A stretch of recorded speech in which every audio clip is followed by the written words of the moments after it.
জলের তলে ২৫০ কানি ধান জমি, আর মাত্র মাসখানেক পরে সোনার ফসল ঘরে তুলবে কৃষকরা। গ্রীষ্মের আগেই বসন্তের বৃষ্টিতে জলের তলে ডুবে গেল ধান জমি, নষ্ট হচ্ছে ধানের চারা, মাথায় হাত কৃষকদের, নির্বিকার প্রশাসন। ঘটনা বিশালগড় কৃষি দপ্তরের অধীন ১ নম্বর চন্দ্রনগর গাঁওসভা এলাকায়। জানা গেছে, গত কয়েকদিন ধরে সংশ্লিষ্ট এলাকার একমাত্র সড়কটির মধ্যে জল নিষ্কাশনের মাধ্যমটি বন্ধ করে দেয় বাড়ির মালিক।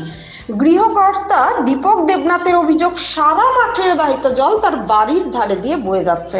এতে ভেঙে যাচ্ছে পুকুরের পাশ সহ বাড়ির অংশ।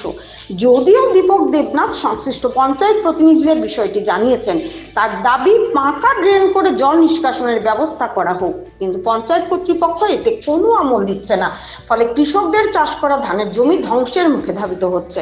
স্থানীয়রা জানায়, জল পারাপারের জন্য এলাকায় আরো ৩টি বক্স কালভার্ট ছিল, এলাকার প্রভাবশালীরা সেগুলো বন্ধ করে দিয়েছে। কৃষকদের কথা একেবারের জন্য ভাবেনি কেউ। পূর্বে সে বিষয়ে ১ নম্বর চন্দ্রনগর পঞ্চায়েত কার্যালয়ে নালিশ জানানো হলেও সদলীয় ব্যক্তিত্ব দেখে একটু শব্দ করেনি গোটা পঞ্চায়েত প্রতিনিধিরা। ক্ষতিগ্রস্তরা আরো জানায়, প্রায় ১৫০ জন কৃষকের ২৫০ কানি ধান জমি নষ্ট হতে চলেছে শুধুমাত্র সংশ্লিষ্ট দপ্তরের অবহেলায়।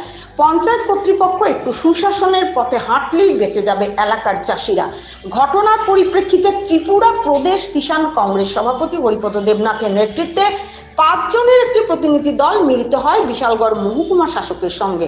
হরিপদ দেবনাথ জানান, মহকুমা শাসক আশ্বাস দিয়েছেন কৃষকদের কথা ভেবে অতি সত্বর কোনো না কোনোভাবে একটা ব্যবস্থা গ্রহণ করা হবে। এখন দেখার বিষয়, কৃষকদের সমস্যার বিষয়টি কবে নাগাদ বিহিত হয়, সেদিকেই তাকিয়ে এলাকার চাষিরা। ভানুচন্দ্রের রিপোর্ট, আসাম প্রাইম নেটওয়ার্ক।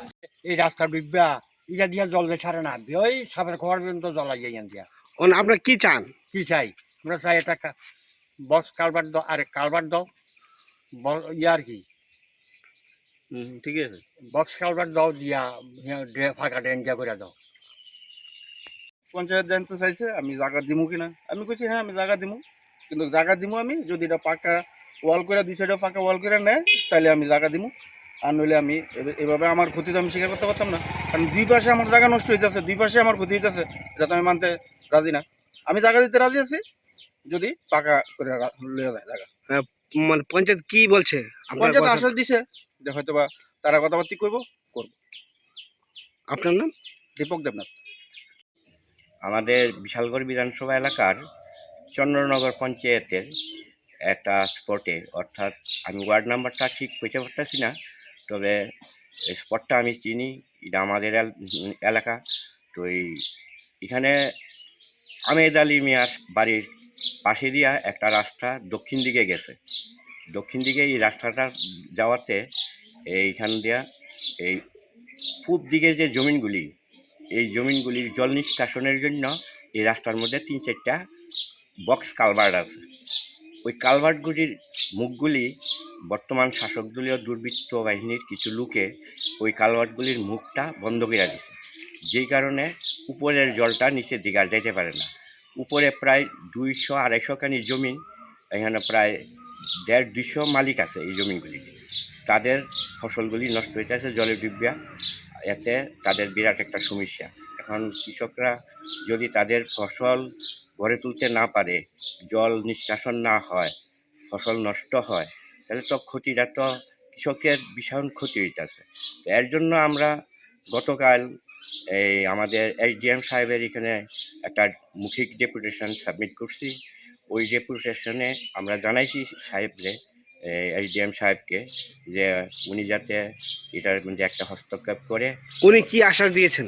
উনি আশ্বাস দিয়েছেন ভালো, যে না, কৃষকদের সমস্যা আমি ইমিডিয়েট দেখব, আপনারা চিন্তা করবেন না।